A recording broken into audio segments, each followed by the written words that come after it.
nós, né? Vamos começar? Fazer a nossa prece. Agradecidos a Deus pela oportunidade de aqui estarmos, a quem rogamos as bênçãos e a proteção para todos nós, e a presença amiga dos benfeitores espirituais, aos quais pedimos que nos inspirem a todos nós que aqui nos encontramos para melhor aproveitamento dessa nossa reunião. Fica conosco, Jesus, guarda-nos junto a Ti, em paz. Que assim seja. Na reunião passada nós falamos da comunicabilidade dos espíritos, né? Falamos da mediunidade, fizemos uma pequena digressão de fundamentação, né? No sentido de observarmos os regramentos de Moisés até Kardec.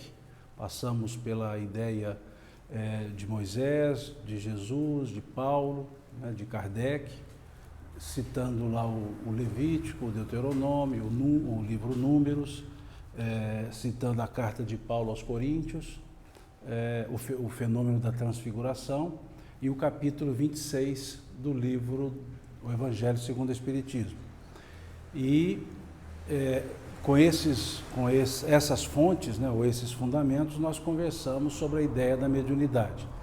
Depois nós falamos do capítulo 14 do Livro dos Médiuns, que vem a definição de médium, e ali nós conversamos um pouco sobre as características da ostensividade mediúnica e da faculdade, por assim dizer.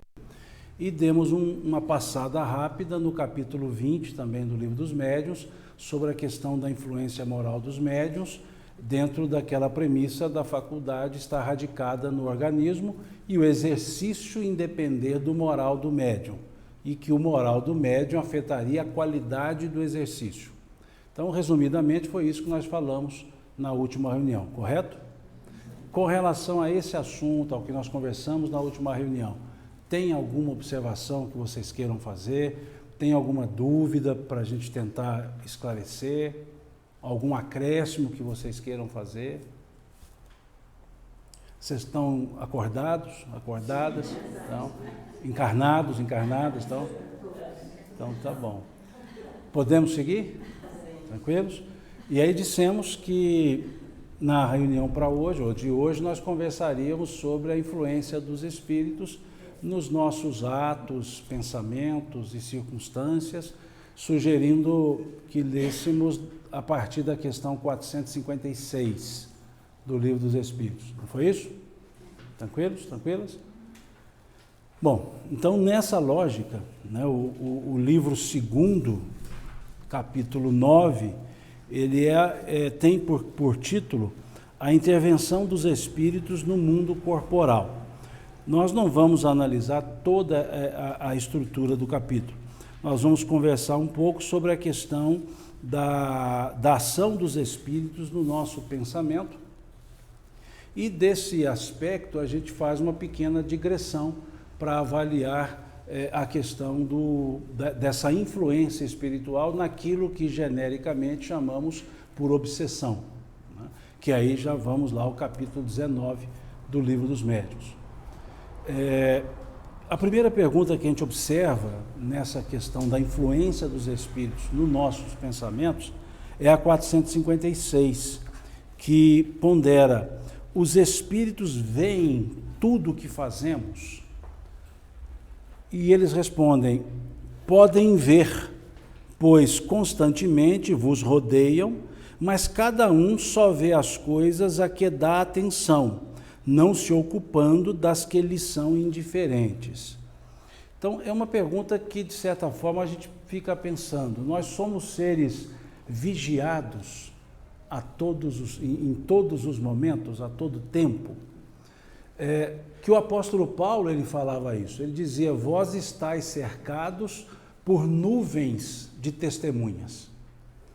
Então, a pergunta ela é muito cabível dentro dessa ideia. Se eles nos influenciam, então eles nos veem a todo momento. Será que nós nunca teremos um momento de privacidade só nosso, né, individualmente, e é o que eles colocam, podem ver.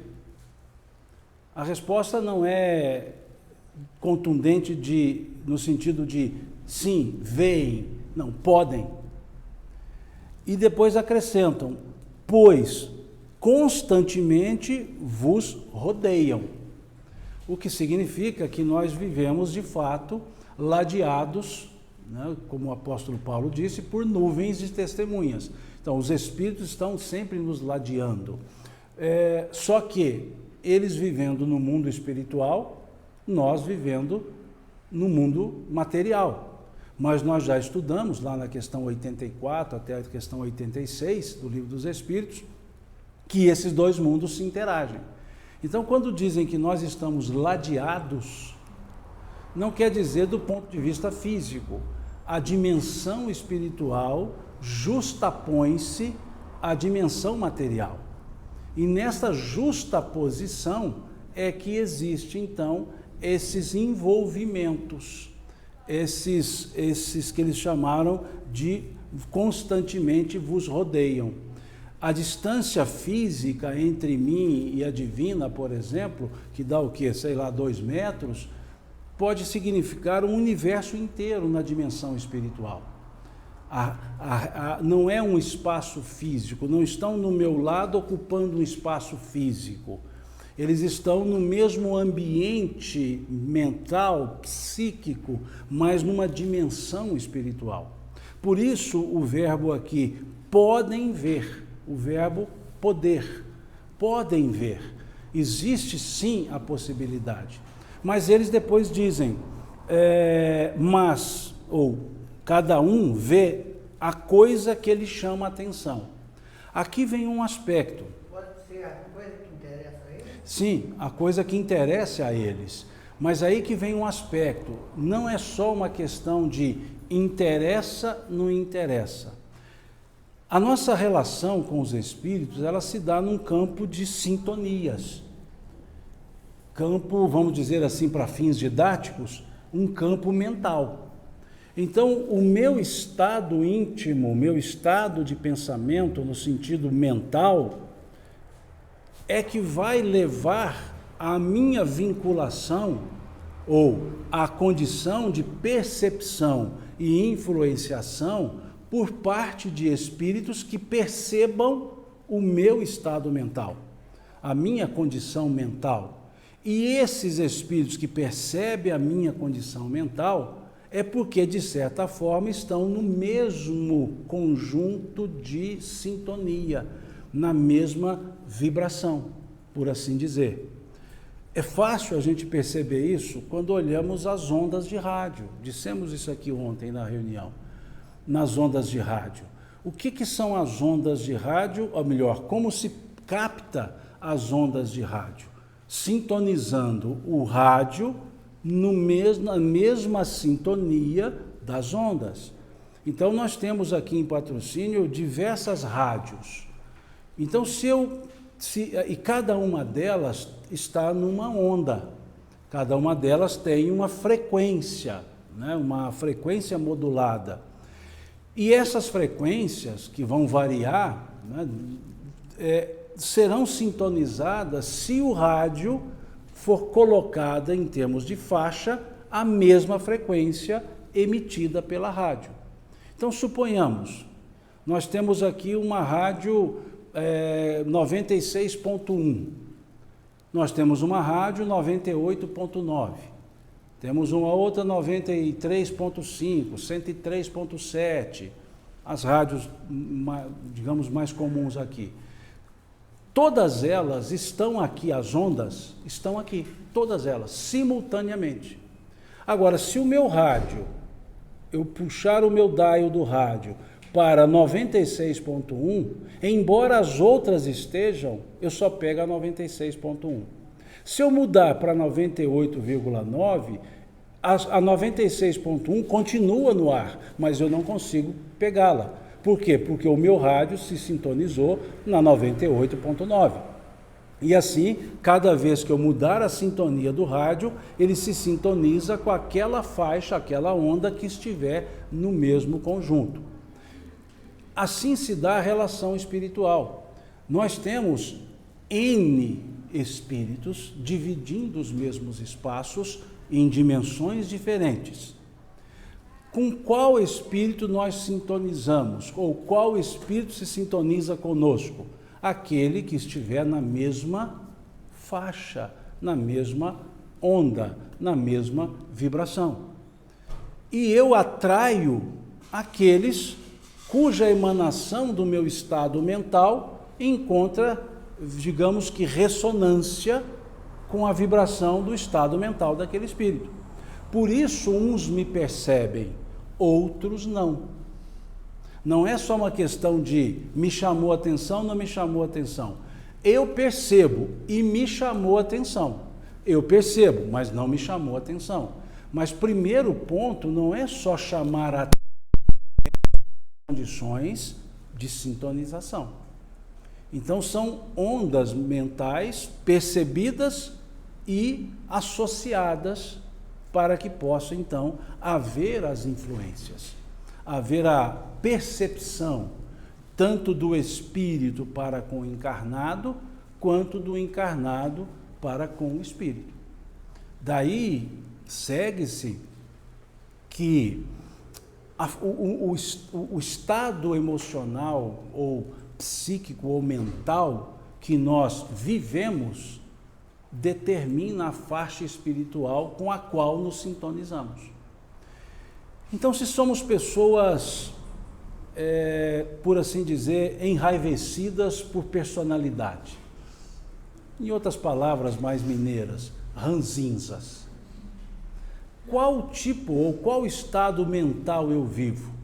No estado mental daquele um dos 7 anões, o zangado, que por melhor que sejam as coisas, está sempre zangado. Não zangado no sentido estrito nosso mineiro, porque no nosso sentido mineiro, zangado é estragado, né?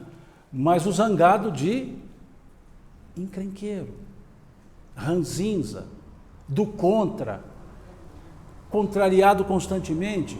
Veja, que energia é essa? Quais espíritos eu estou chamando para a associação? Os zangados, os ranzinzas, os encrenqueiros. Porque, no caso da sintonia espiritual, o ditado nosso precisa ser mudado. 2 bicudos se beijam, porque um atrai o outro.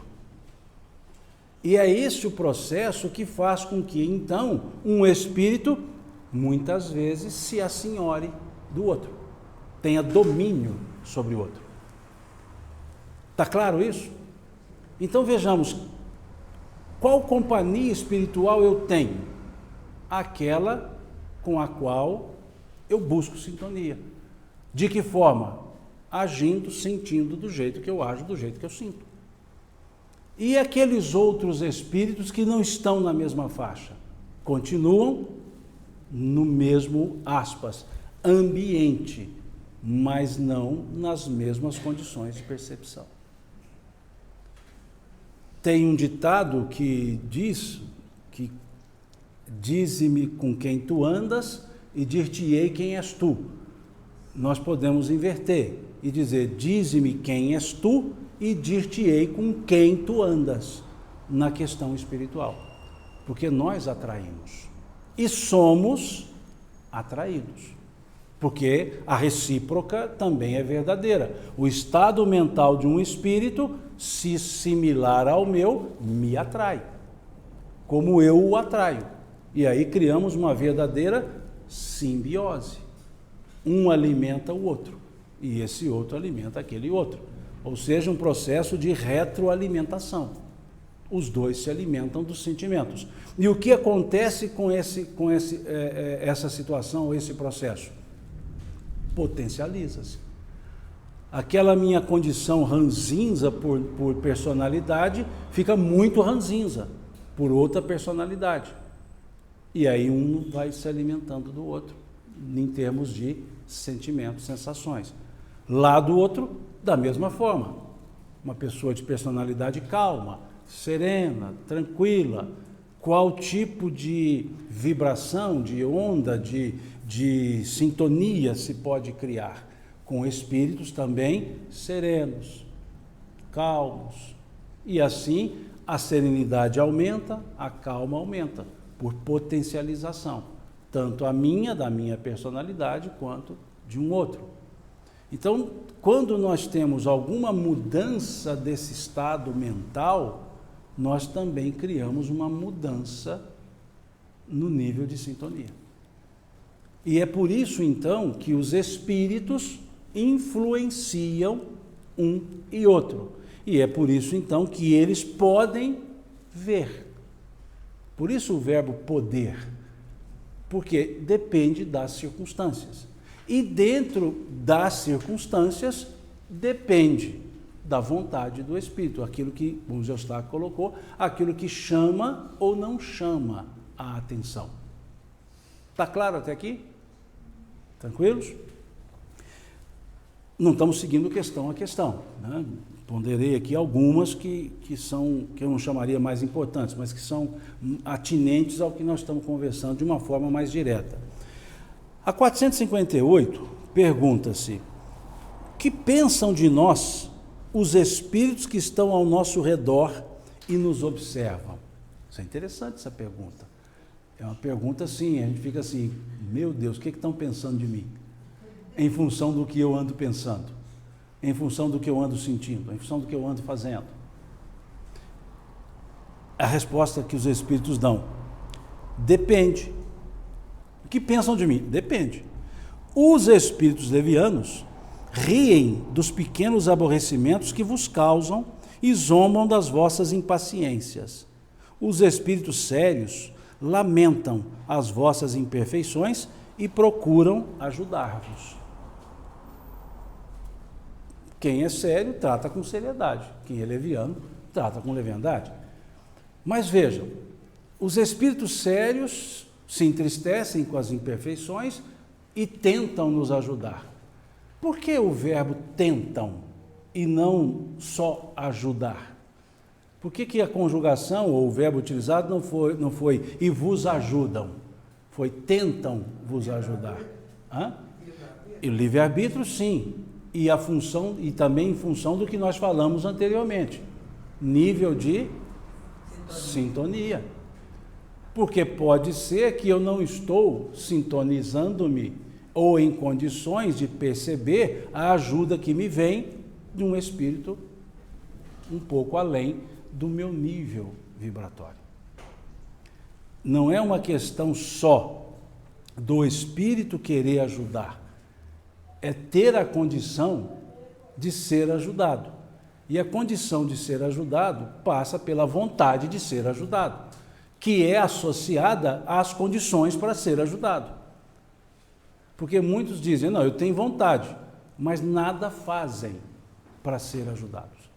Não se abre para uma mudança de perspectiva, recebe sugestões, inspirações para uma mudança de comportamento, de comportamento mental, de sentimento, mas não cede a isso. Então, o que vai acontecendo? A gente vai ficando refratário ao auxílio. Como disse isso ontem aqui, é como se eu estiver num buraco e peço ajuda para alguém me retirar. Esse alguém estica a mão até onde ele pode e diz assim, olha, eu não consigo te ajudar, já cheguei onde eu podia. Mas eu quero ser ajudado com as mãos distendidas. Se eu levantar as minhas mãos, eu alcanço a dele. E aí ele me segura e me tira. Mas se eu não levantar as mãos, por mais que ele tente, ele não me alcança, porque eu estou refratário. Então é preciso que nós também nos coloquemos na condição de sermos ajudados. Daí a importância do verbo tentar. Os espíritos sérios lamentam vossas imperfeições e tentam ajudar-vos. Procura ajudar. Então percebam que nós, de certa forma, somos responsáveis ou somos os artífices das nossas situações, que podem ser potencializadas por espíritos que se sintonizam conosco. Situações boas, potencializações boas, situações ruins, potencializações ruins. Tranquilos? Deu ideia? Essa forma assim, ostensiva de resposta que vocês dão, assim, quer dizer, entendemos, quer dizer, não sei bem, porque fica difícil a gente... tá, se vocês não percebem, mas eu percebo daqui, há uma sincronia perfeita, no mesma velocidade, no mesmo tempo, assim, né?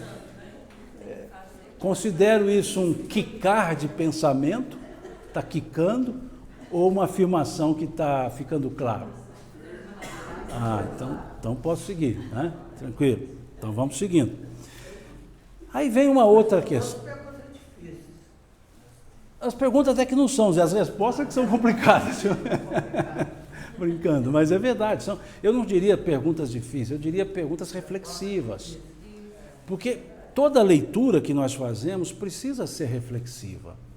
E lógico, a gente faz reflexões sustentadas em algumas bases, que a gente chama de premissas, não são reflexões soltas. Não é simplesmente eu acho. A gente busca uma base que, tecnicamente, a gente chama base epistemológica, né? Qual é a base para o conhecimento que está se desenvolvendo. Por isso é que a gente nunca se aparta de diversas outras questões. Vejam que para a gente responder isso aqui, nós fomos lá no início das primeiras questões que falam dos espíritos. Fomos na questão 84, 85, 86, que fala da junção, ou melhor, da sobreposição dos mundos, material e espiritual. Sem esse conceito, a gente não consegue perceber o que significa estar ladeado, estar envolvido, estar, como diz Kardec aqui, está constantemente rodeando, né, a nós mesmos. Então, sempre a gente tem essas fundamentações. E os conhecimentos, ou os tópicos, eles não são estanques. Por melhor que seja a didática que Kardec coloca, a sequencialidade nem sempre ela é para frente. Eu preciso que haja alguns pontos anteriores para serem buscados, para eu seguir depois com aqueles pontos à frente. Certo? Por isso, Zé, é que dá essa ideia de questões difíceis. Não, questões que exigem desenvolvimento de raciocínio, não no sentido intelectivo, no sentido reflexivo, né? Fazer reflexões. Muitas vezes a pessoa fala, olha, você lê o Livro dos Espíritos? Sim. Você reflexiona sobre ele? Você analisa as questões? Não, eu já li, mas não... Agora, a reflexão também passa pelo momento que nós estamos. Há momentos que nós perceberemos certas nuances nas respostas. Talvez, com o passar do tempo, outras respostas, quando voltamos àquela, a gente já percebe outras nuances que nós não havíamos percebido na primeira leitura, na segunda leitura.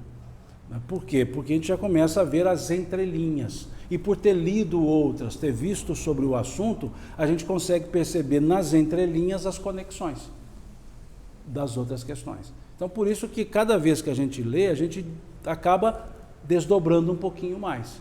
Daí a importância de estar estudando, não somente lendo, né? Aí vem a questão 459, que eu pondero muitas vezes que é uma questão muleta, né? É uma muleta que as pessoas muitas vezes usam para justificar os seus próprios atos, atribuindo-os a terceiros.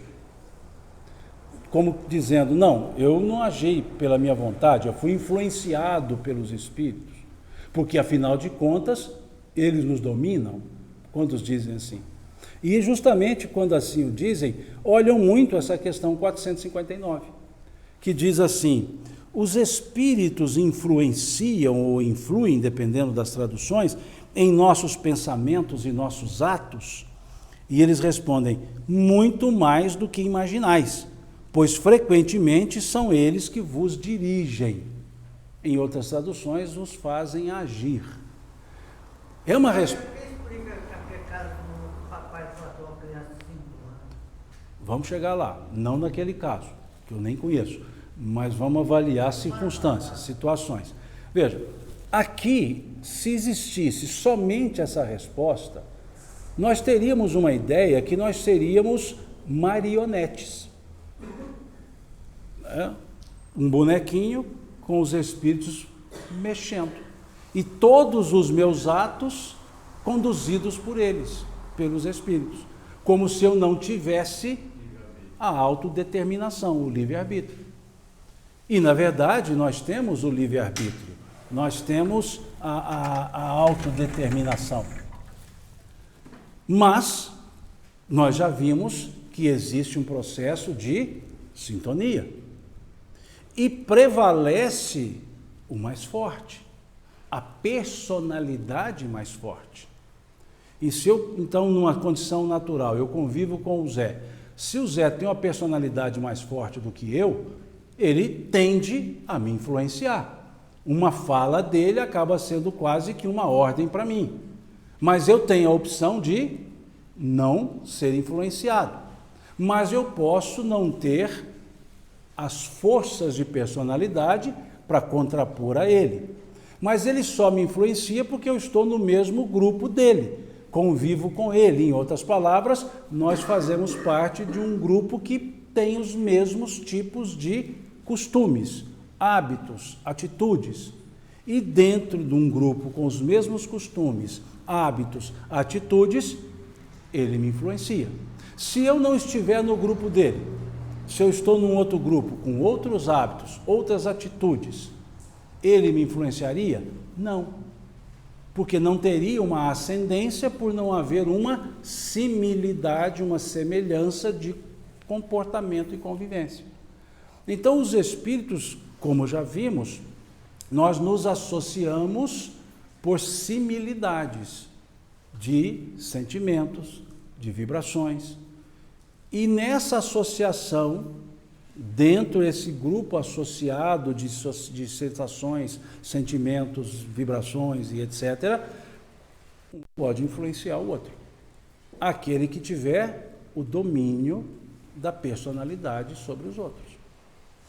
Então, é uma pergunta que sozinha daria, sim, para alguns a ideia de eu não posso ser responsabilizado plenamente porque eu agi sob a influência de um espírito. Afinal de contas, são eles que nos dirigem. Correto? Só que, se nós olharmos à frente, nós teremos duas outras questões que mitigam o efeito dessa questão 459. Porque ao mesmo tempo que na questão 459 está escrito que, de ordinário, são eles que nos fazem agir, que nos dirigem, nós temos a pergunta 467, que diz: pode o homem libertar-se da influência dos espíritos que o impelem ao mal? Então vejam, se eles é que nos dirigem, a pergunta: nós podemos sair dessa direção? Nós podemos não submetermos a essa influência?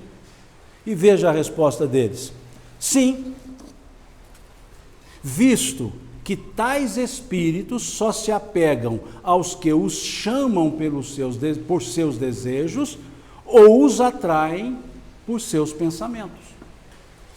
Veja então o que essa questão pondera, que vem mitigando os efeitos da resposta da 459. Eu sou influenciado, sim. Por quais espíritos? Por aqueles que eu chamo pelos meus desejos ou os atraio pelos meus pensamentos. Então, se os meus pensamentos são maus, eu atraio quais tipos de espíritos? Os maus, que se tiverem uma personalidade superior à minha, em influência, me dirigirão. Se não tiverem, eu os dirigirei.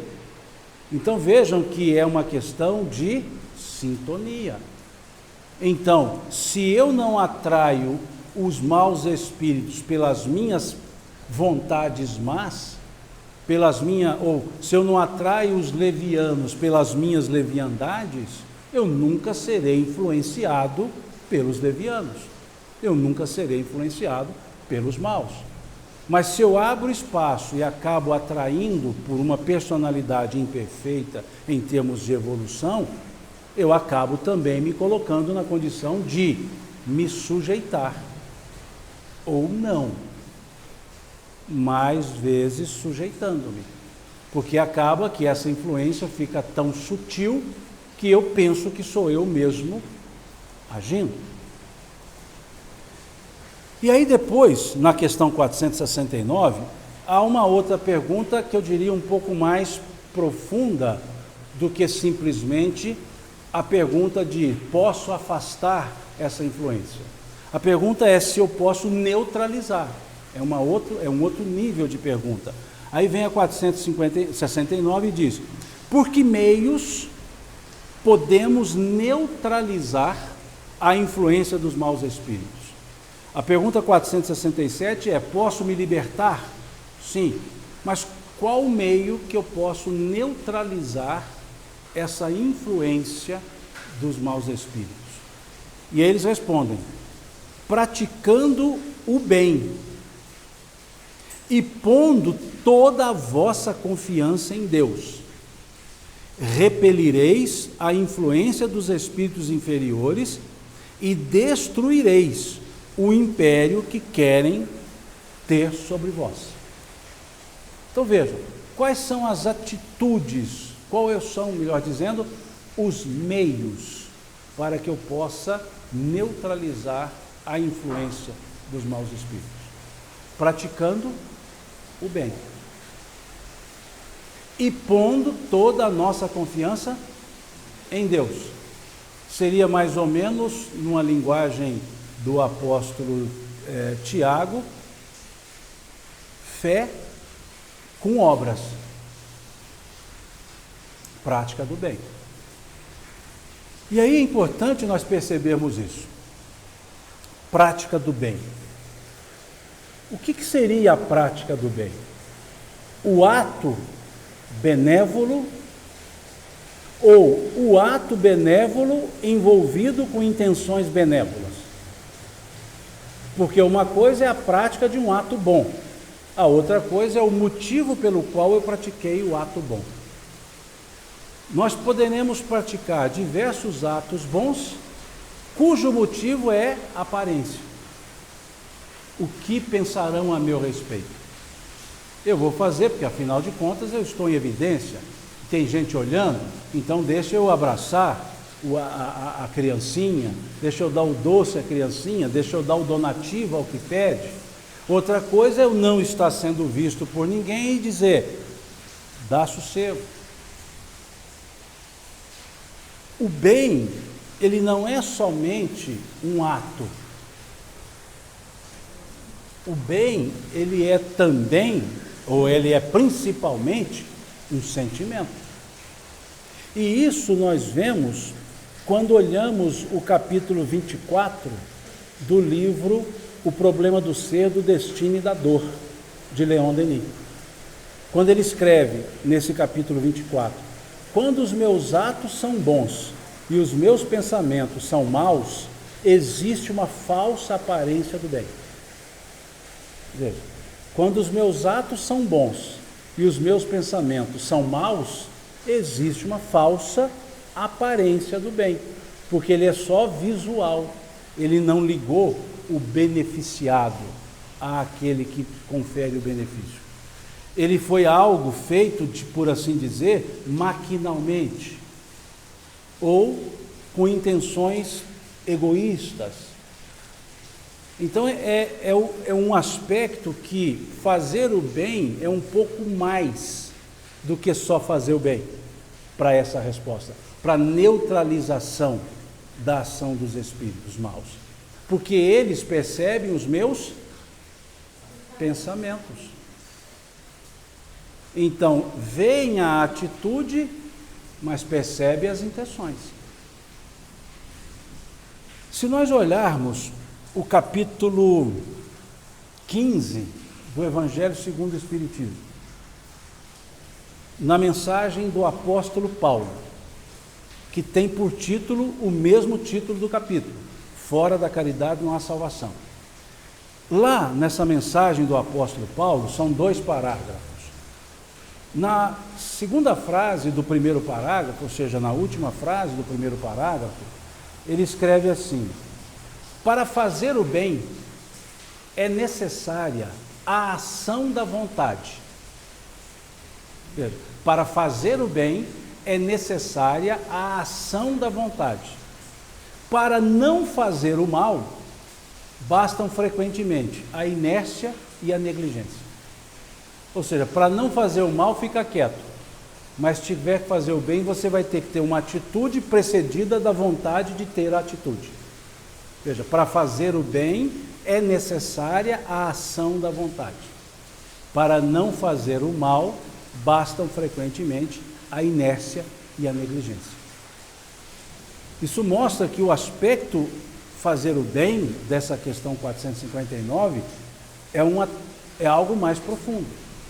Que, lógico, muitas vezes fazemos um bem material que já é um passo, mas o sentimento envolvido, ou o sentimento que envolve o ato praticado, ele é levado em consideração. Muitas vezes nós atendemos porque é a nossa obrigação, mas se não fosse nossa obrigação, nós atenderíamos aquelas pessoas, aquelas circunstâncias? É interessante nós percebermos isso, em coisas comezinhas que sejam. Afinal de contas, eu preciso atender bem o cliente, porque ele é meu cliente, ou porque ele é um ser humano. E aí eu atendo melhor o que tem mais capacidade de compra e atendo de forma superficial o que tem menos capacidade de compra. Até nessa relação é preciso avaliar que sentimento é esse. Será que se eu atender bem, por ser humano, eu não estou atendendo bem o cliente? Mas se eu olhar só o cliente, será que eu estou atendendo bem o ser humano? Então são coisas que nós precisamos ir transcendendo para além daquilo que nós entendemos atitude boa como sendo beneficência, como sendo ajudar os necessitados.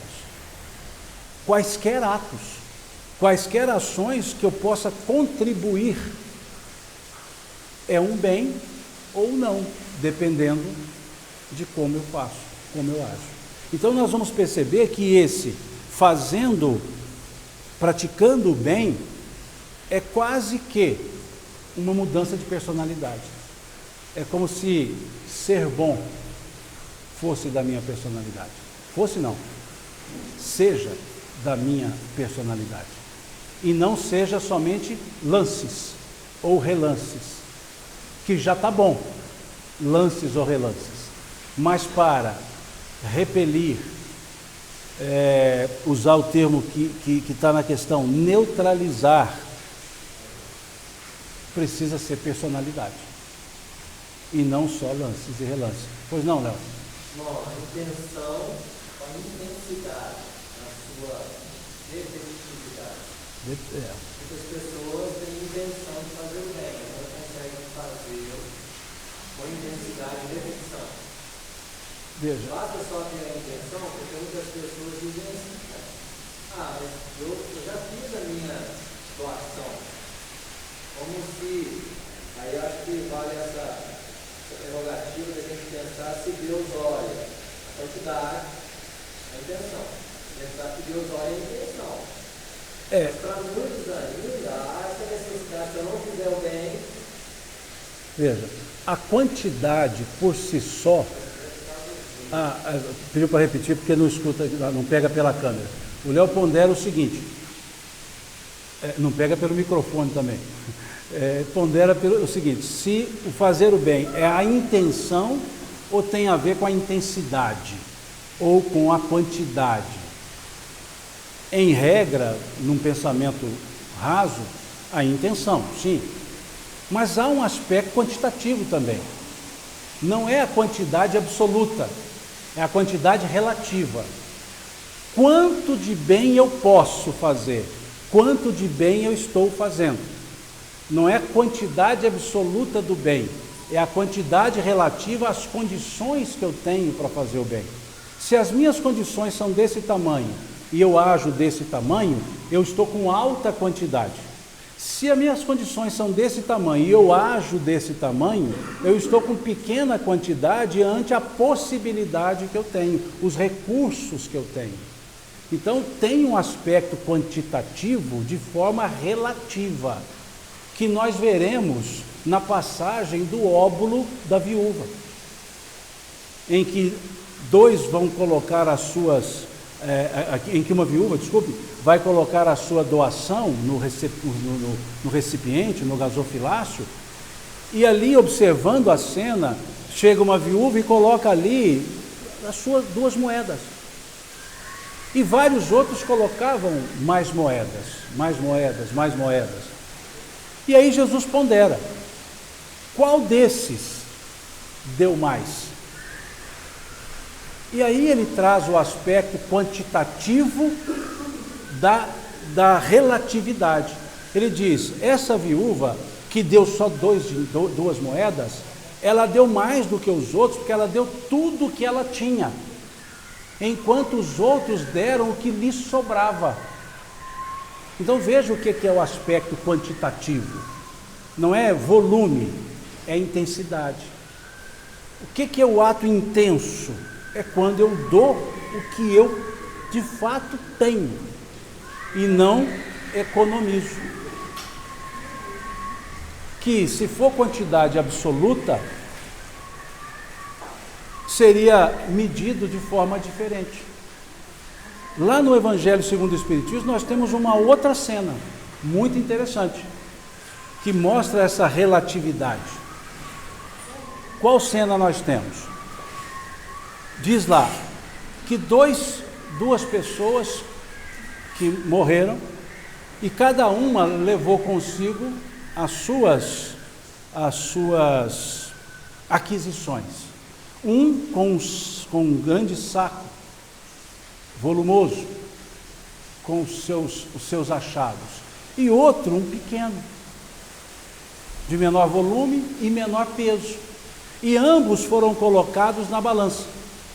E estranhamente, o menos pesado pesou mais, porque aquilo era o sentimento pleno colocado em tudo que fez. O outro era só volume de ações. É uma figura que os Espíritos utilizam lá no Evangelho segundo o Espiritismo, para mostrar então a relatividade. O dar de si é diferente de dar o que está conosco. Se esse que está conosco não é algo que eu estou com ele, ou seja, não há uma intensidade, um sentimento colocado. Que Khalil Gibran representava numa frase que ele dizia: vós pouco dais quando dais de vossas posses, quando derdes de vós mesmos é que realmente dareis. Veja a lógica que ele usa, que guarda ressonância com o que Jesus nos traz lá no Evangelho de Marcos, quando Jesus dizia: dai antes daquilo que tiverdes. Veja, dai antes esmola, dai antes esmola daquilo que tiverdes. E Emmanuel, quando observa essa frase, analisa essa frase no capítulo 60 do livro Fonte Viva, ele vai dizer assim: dar o que tem é diferente de dar o que detém. E o que nós temos? E o que nós detemos? O que nós temos é o que segue conosco quando voltamos ao mundo espiritual. Nosso tempo, nossa palavra, nossa atenção, nosso cuidado. E o que nós detemos? É o que fica aqui quando voltamos. Então, quando Jesus dizia: dai antes do que tiverdes, é a mesma ideia que Khalil Gibran trouxe depois. Vós pouco dais quando dais de vossas posses. Quando derdes de vós mesmos, é que realmente dareis. Então, sim, a intenção é fundamental, mas há uma relatividade na intensidade, na quantidade. Deu uma ideia? Clareou? Tranquilos? Então, sigamos. E eles dizem: praticando o bem e pondo toda a vossa confiança em Deus. Toda a vossa confiança em Deus. Aí é o ponto que nós precisamos buscar também o entendimento. O que é toda a nossa confiança? Aí caminhamos para aquele aspecto da fé, do crer, do confiar, tá? Mas o que é a fé? E aí nos reportamos a Emmanuel, lá na questão 354 do livro O Consolador, quando ele diz: fé é a certeza em Deus, certeza que ultrapassa os limites das crenças religiosas. Olha que interessante a lógica que Emmanuel vai nos trazer. Questão 354 do livro Consolador. Fé é a certeza em Deus, que ultrapassa os limites das crenças religiosas. Ou seja, a fé é uma relação de sentimento direto da criatura para com o Criador. É aquela certeza, não é o acho, é a certeza. E isso é importante a gente entender, porque também, quando nós falamos em fé, vem-nos à mente algo que nós já nascemos com, ou seja, como se fosse um agraciamento, que Deus nos deu fé para uns em intensidade maior do que para os outros. Mas de certa forma, sim, não que Deus tenha dado, mas a fé não é algo pronto e acabado. A fé é algo que vai se desenvolvendo. Porque senão a gente diz: eu não tenho essa plena confiança que está falando aqui, porque eu entrego as coisas para Deus, mas fico olhando para ver se ele recebeu direitinho. Eu pego o recibo para ver que deu o protocolo, que ele recebeu o meu pedido. Diferente de outros que dizem: não, Deus provê e acabou a conversa. Deus proverá, veja. Então esse aspecto existe, então, um grau de fé, uma certeza, sim. E onde nós podemos ver isso? Vamos pegar um dos personagens, não no sentido ficcional, porque é verdadeiro, uma das pessoas que conviveram com Jesus. Vamos pegar a história, vamos pegar fatos relativos à fé com Pedro, o apóstolo. No momento, Jesus caminhando sobre as águas, encurtando a passagem, caminhando sobre as águas, não que o caminhar dele é para encurtar a passagem, eu que estou encurtando a passagem. Ele caminhando sobre as águas, Pedro então diz a ele: Senhor, manda-me a ti, porque Pedro estava duvidando, porque disse assim: quem és tu? Ou Jesus diz: não tem mais, sou eu. E Pedro diz: se és tu, manda-me a ti. E aí diz Jesus: caminha. E Pedro começou a caminhar sobre as águas. E acho que ali, as águas batendo nas pernas, ele então começou a afundar. E aí ele diz assim: mestre, socorre-me. E Jesus o pega pela mão e diz a ele: homem de pequena fé. Veja, homem de pequena fé. Significa então que a fé tem um tamanho? Maior, menor? Sim. Naquele momento Jesus dizia que Pedro estava com pequena fé. Ele conviveu com Jesus e muito, e num momento ou outro Jesus estava dizendo que ele seria abandonado pelos os discípulos, e disse que um trairia, e que naquele momento ele iria supliciar-se porque estaria abandonado por todos. E aí Pedro diz a ele: Senhor, nunca te abandonarei, irei contigo onde fores, até a morte. A fé estava boa, maior do que aquela das águas. Mas Jesus vira-se para Pedro e diz: Pedro, Pedro, os espíritos das trevas querem fazer-te cirandar como o vento ciranda o trigo. Mas eu orei ao Pai para que a tua fé não desfaleça. E te digo mais, hoje ainda, antes que o galo cante, negar-me-ás 3 vezes. Opa, então quer dizer que a gente titubeia? É fé, pequena, melhorou um pouquinho, mas ainda há um titubeio. Veja, mas eu orei ao Pai para que a tua fé não desfaleça.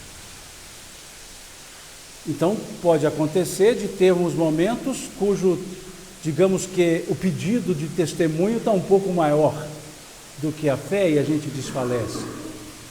Vamos avaliar. Pedro desfaleceu na fé?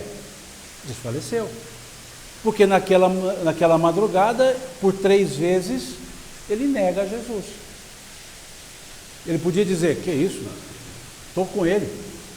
Ah, mas você é um deles. Sim, hashtag estamos juntos. Podia ter colocado isso. Mas não conheço esse homem. E ele foi indicado por 3 formas. Tu és um deles. Não conheço esse homem. Eu o vi com ele, andando com ele. Já disse, não conheço esse homem. Mas a tua fala te condena. O sotaque. Porque Pedro era galileu, tinha um sotaque galileu. Jesus tinha um sotaque galileu. Então a tua fala é igual. Não conheço esse homem. Veja, desfaleceu ali, naquele aspecto da fé. Ok. Jesus é crucificado, volta, conversa com os apóstolos, pede a Pedro para restabelecer a sua, digamos, sua fala de fé, quando por 3 vezes Jesus também pergunta a Pedro se ele o amava, e as 3 respostas afirmativas de Pedro, Jesus disse, apacenta as minhas ovelhas. Ele nega Jesus de boca 3 vezes, e Jesus pede dele, por 3 vezes, a afirmação de boca, que ele amava Jesus. Pedro, naquele momento, não está no Evangelho, mas a expressão, caiu a ficha. Eu neguei 3 vezes de boca, ele só pediu que eu reafirmasse o meu amor 3 vezes, de boca. Agora eu preciso reafirmá-lo em ato. E aí, consta no Atos dos Apóstolos, que Pedro e João estão subindo a escadaria de Formosa, do templo, da porta de Formosa. E ali ficavam diversos termos do Atos, diversos paralíticos. E um paralítico pede uma esmola a Pedro. E ele diz, ouro e prata eu não tenho, mas o que eu tenho eu te dou. Em nome de Jesus, o Nazareno, levanta e anda. E diz o texto que o homem levantou-se e foi andando, e louvando a Deus. O mesmo Pedro que tinha pequena fé, que afundou nas águas, que titubeou na fé, desfaleceu-se na fé, foi o mesmo que pela fé curou um paralítico.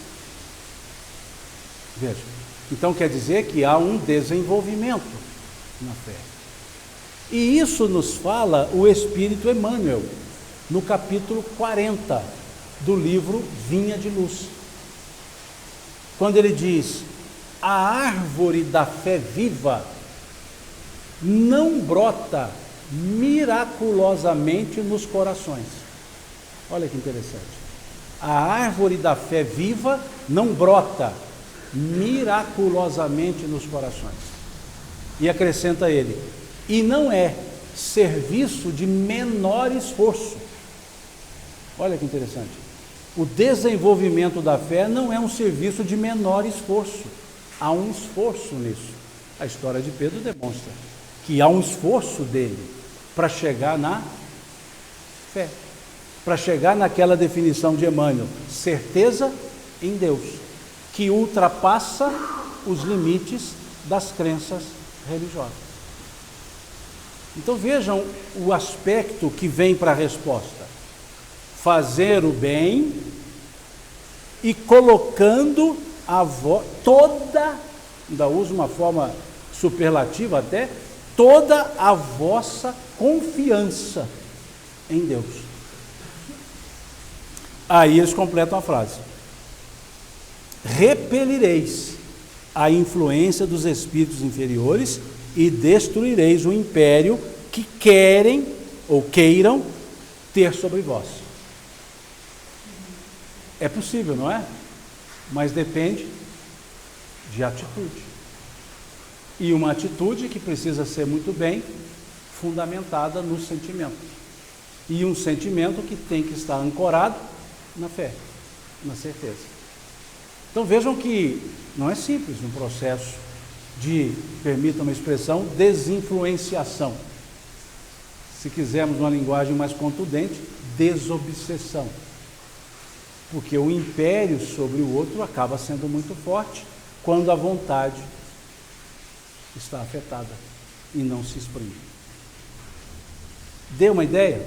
Entendemos que essa questão 459, ela precisa ser trabalhada no conjunto das outras duas, para que não sofismemos sobre essa questão da influência, mas que a neutralização depende de uma atitude muito bem decidida, construída, que nós então, de certa forma, patinamos, mas temos propósitos de conseguir, que já é fundamental,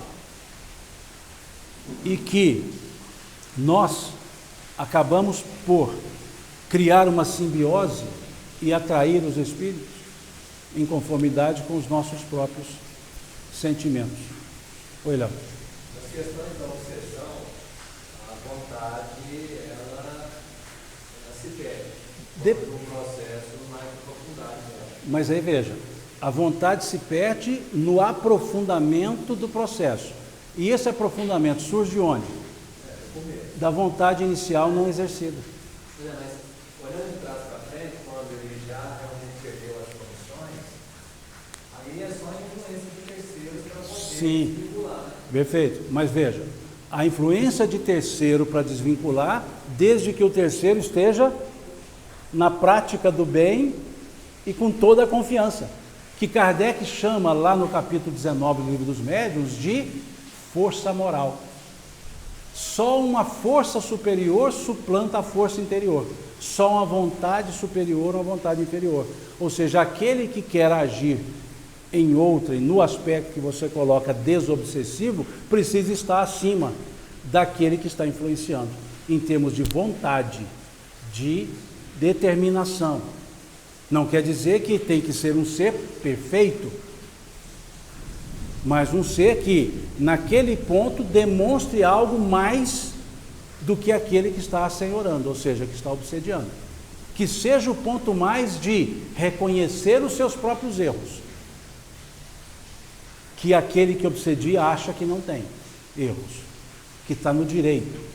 E o outro vai dizer, não, você pode achar que está, porque eu também achava, e vi que não estava. Dei com os burros na água, ou seja, reconhecendo a própria inferioridade ante a um prepotente, nos coloca em condição superior ao próprio prepotente, desde que o reconhecimento da própria inferioridade seja verdadeiro, não seja fachada, porque senão nós não teríamos nunca um processo desobsessivo, porque os que estamos aqui, em maioria, estamos quase igual aos de lá nesse aspecto de evolução. Então, sim, quando chega-se num nível em que a vontade está viciada por uma força maior, uma força terceira, estranha à própria, pode atuar, mas com uma superioridade. Vamos buscar um exemplo disso? Capítulo 19 do livro Atos dos Apóstolos, que temos ali a seguinte passagem. Em nome de Jesus, Paulo fazia maravilhas, de sorte que até as suas roupas, quando eram levados aos doentes, eles se viam curados. E eis que, sabendo disso, 2 exorcistas ambulantes, filhos do principal dos sacerdotes, começaram a expulsar os espíritos malignos, dizendo, vejam, esses 2 eram terceiros, expulsando os espíritos malignos, dizendo, em nome de Jesus, a quem Paulo prega, nós vos dizemos, saiam desse homem. E o espírito imundo, voltando-se para os dois, disse, Paulo nós conhecemos, Jesus nós conhecemos, Paulo sabemos quem é, e vós quem sois? E avançando-se sobre os dois, maltrataram-nos e eles nos fugiram. Veja ali, uma típica reunião mediúnica por força de convenção. Em nome de Jesus a quem Paulo prega. Jesus nós conhecemos, Paulo sabemos quem é, e vós quem sois? Ou seja, essa autoridade que tentava repelir não era suficiente. Voltemos a um outro aspecto agora nos evangelhos. O jovem lunático, em que chega o pai dizendo, meu filho está endemoniado. Ora ele se lança no fogo, cai no chão, joga-se na água, e eu já procurei os teus discípulos e eles nada puderam fazer. E Jesus diz o quê? Homens de pouca fé. Até quando me tereis? Traze-me o jovem. E, diz o texto, e expulsou o demônio. E os discípulos chegaram para Jesus e disseram, Senhor, por que nós não conseguimos fazer isso? E eles responderam, ele responde, porque esta casta de demônios não se expulsa, senão com jejum e oração. Em outras palavras, vocês não têm superioridade para isso. Então é preciso que a força terceira tenha uma condição para lidar com esse processo quando se tem uma pessoa subjugada. Porque Kardec, quando apresenta o aspecto da obsessão, ele nos a apresenta numa forma gradativa, lá no capítulo 19. Ele apresenta numa forma de simples obsessão, fascinação e subjugação, como níveis de influência dos espíritos. E a subjugação é aquele aspecto em que acaba a pessoa sendo dominada na sua própria vontade. E aí ela está subjugada. Mas isso não é algo que se instala de pronto, é algo que vem ocorrendo. Ah, mas já nasceu obsediado. Vem ocorrendo de encarnações anteriores. A fascinação é um estágio que até Kardec diz ser um estágio um pouco mais delicado de lidar. Porque o que é a fascinação? É o obsediado achando que não está. E achando que tem razão em tudo. Então, demover uma pessoa que acha que sempre está certa é mais difícil. Porque ela não consegue perceber o absurdo dos seus atos. E vê os seus atos como plenamente perfeitos. Por um processo fascinado. E diz Kardec que esse é mais difícil. O subjugado, uma força terceira, se existente, atua. O fascinado tem que haver uma desconstrução daquela fascinação. E não somente uma força superior. E a simples obsessão são as obsessões. E quase sempre a gente entra numa delas. Né? Mas que o próprio agente, pela sua atitude, pode se ajustar, ou por uma ação de terceiro também.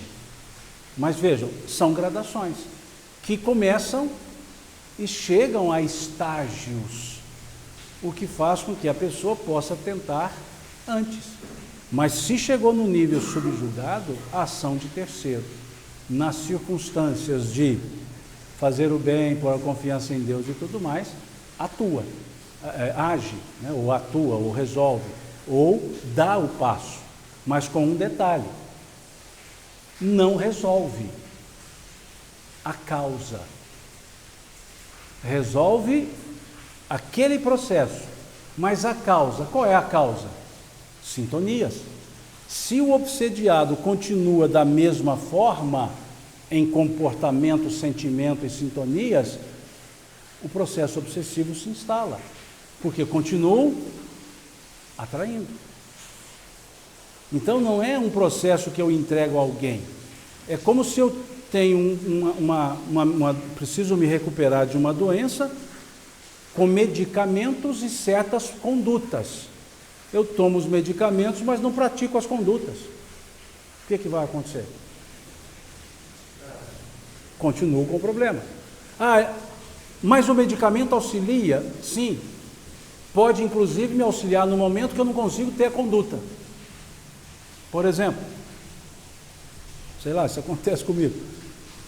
Trava a coluna, que não consegue nem respirar, de dor. Pinça, choque para todo lado. Aí eu vou tomar um medicamento que vai para a dor, relaxante, que não está atuando, mas está me dando condições de me movimentar para fazer os exercícios necessários para os alongamentos, as adequações. Veja, mas se eu só tomo o remédio para dor e passo o efeito, e eu não aproveitei o momento do efeito para eu agir, eu continuo. Então, se um processo desobsessivo atua para diminuir o império e a subjugação não ocorrer, e eu conseguir agir para sair, e eu não ajo para sair, o que acontece? Troca de subjugador, vamos dizer assim. E nós temos uma parábola muito trabalhada, muito bem trazida por Jesus, que explica isso. Quando ele diz: existia uma casa habitada por 7 espíritos, e eis que entrando nela, o habitante os expulsa. E eles indo embora, olham para trás, e veem a casa vazia e adornada. E então dizem: vamos voltar para aquela casa. E voltam levando consigo mais 7 espíritos. Veja a parábola que Jesus traz. O que é uma casa vazia? Ou seja, continua do mesmo jeito, sem nada dentro. E adornada, só aparências. Ou seja, não mudei meus hábitos, minhas condutas, meus sentimentos, continua só as aparências, vão voltar para lá. E leva mais 7, diz a parábola. E olha que é uma parábola contada por Jesus. Então é preciso perceber que mesmo nos processos desobsessivos, a questão 467 e 469, se não ocorrer isso, não tem efeito. Por quê? Porque depende da ação da pessoa também. Ela é esclarecida. Por isso, um processo obsessivo não se limita à reunião mediúnica. Porque a reunião mediúnica é um paliativo. Um diálogo, uma mudança de conduta, uma busca da prece da própria pessoa, o entendimento que ela precisa reconduzir-se em outros tipos de caminhos, ter outros tipos de sentimentos, lidar com sua personalidade, muitas vezes personalidade destrutiva.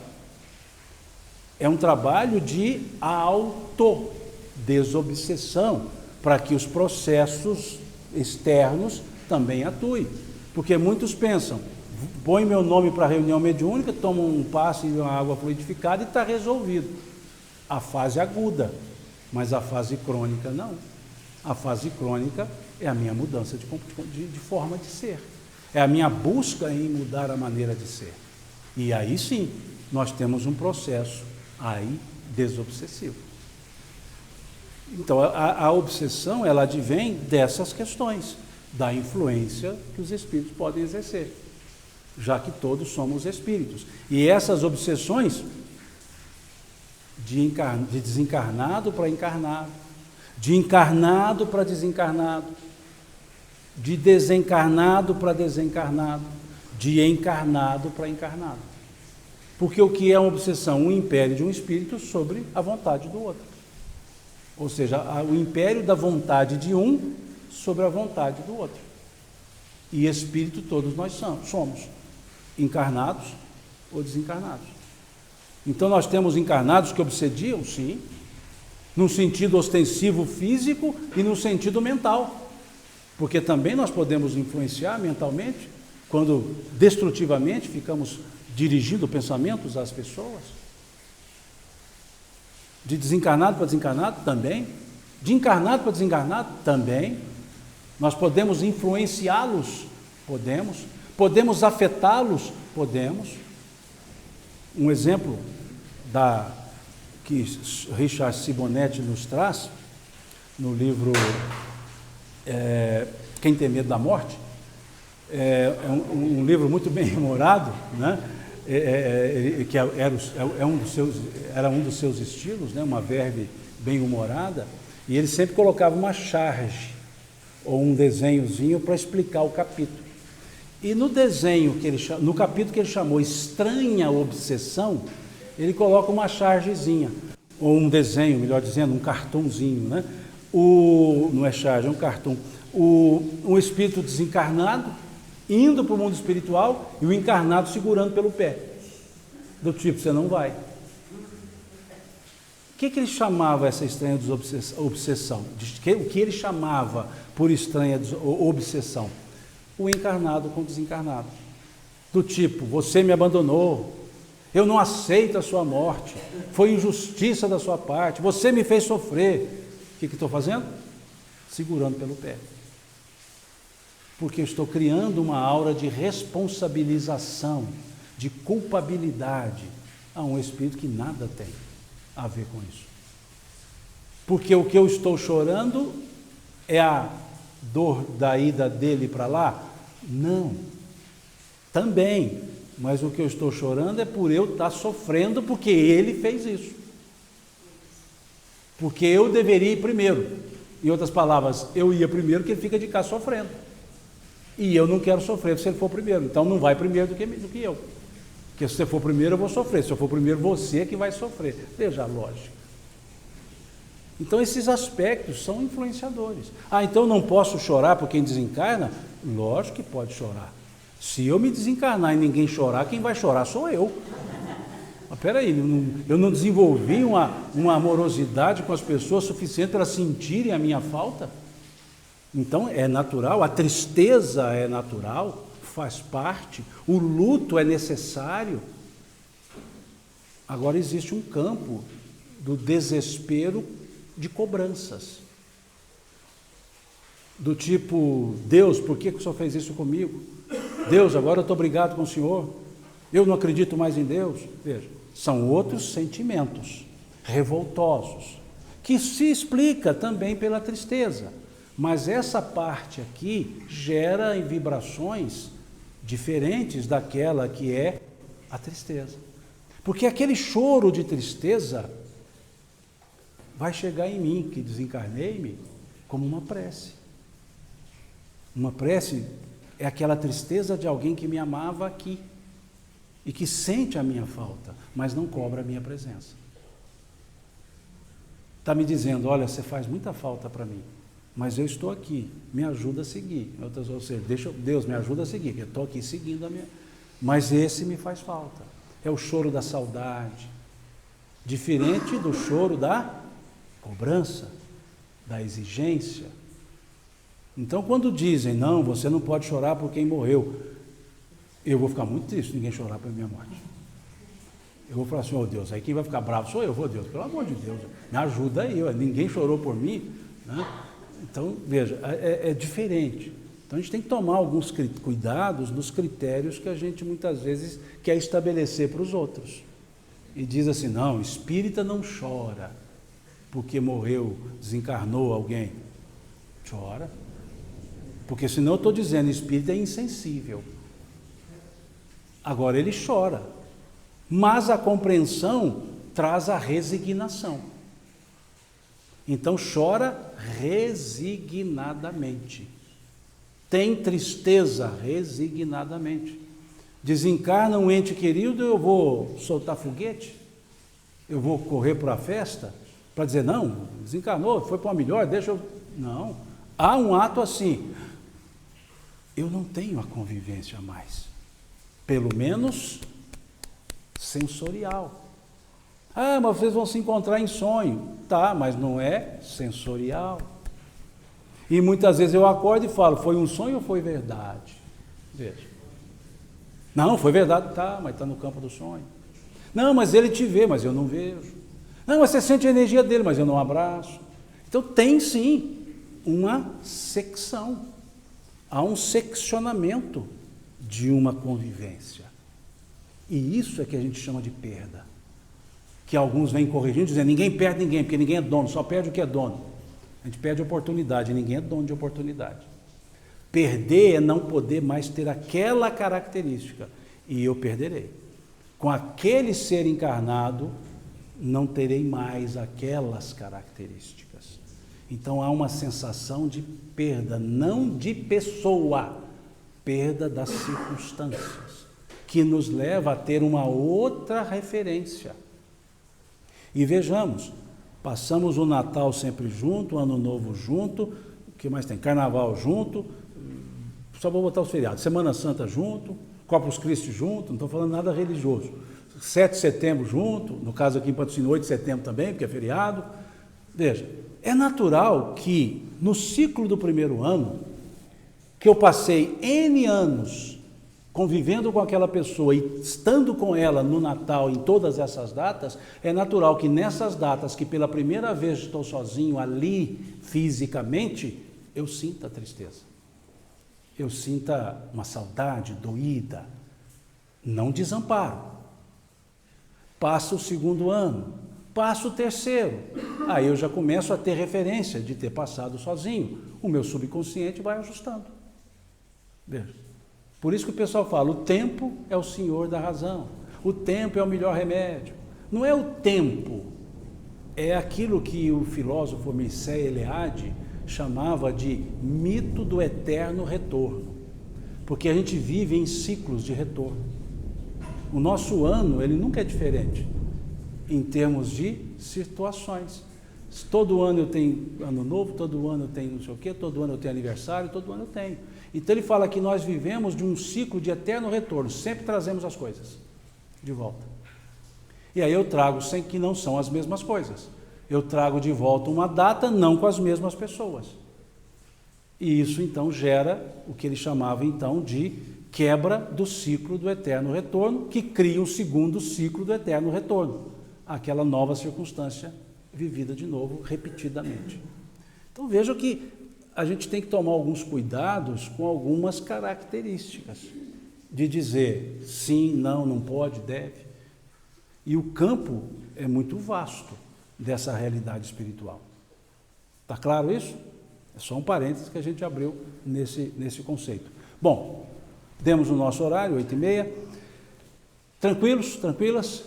Ficou razoável essa conversa nossa? Pois não, Cida? Eu sempre achei que para os filhos, o que se encarna, é mais do que para os familiares que ficam. Depende, né? Vai depender, Cida. Ela pondera assim, que muitas vezes pensa que quem desencarna é mais difícil para quem desencarna que para quem fica. Tudo é relativo. Isso tudo depende. Aquele que desencarna, o que Kardec diz é que todos teremos um período de perturbação, de segundos ou de séculos, dependendo das circunstâncias vivenciais do espírito. Então, nem sempre aquele que desencarna com mais tristeza do que quem ficou. Nem sempre desencarna com menos tristeza do que ficou. Ou seja, é tudo relativo às características de quem fica. Agora, o que acontece em quem fica é porque a sensação da, aspas, perda, ela acaba sendo material. É uma sensação muito material, né? E o que está de lá, ele tem um impacto do retorno. E muitas vezes as condições de consciência das perdas de oportunidade que ficaram para trás.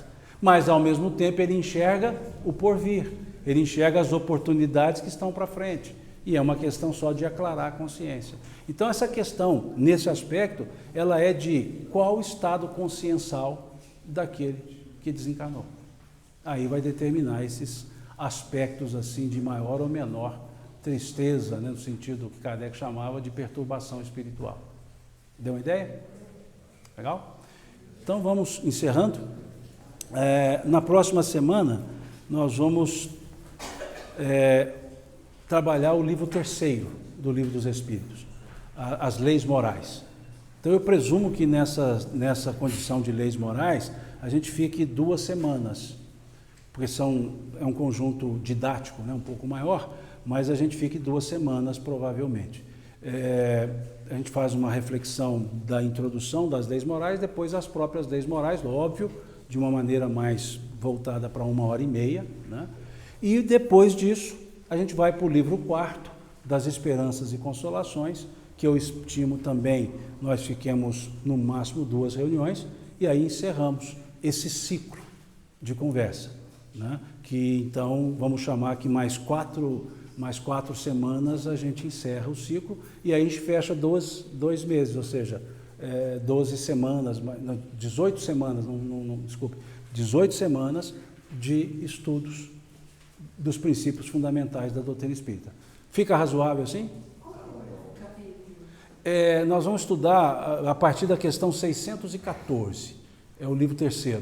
E aí eu sugiro também a questão do Evangelho segundo o Espiritismo, porque essas leis morais, o livro 3º, elas têm ressonância com a obra, o Evangelho segundo o Espiritismo, que é justamente a reflexão moral. Então é interessante a gente ter esses dois pontos, tá certo?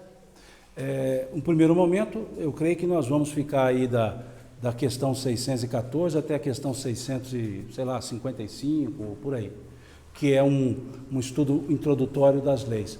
Aí dali para frente, 656, aí já começam as próprias leis morais, a lei de adoração, e aí vai seguindo até a questão 919.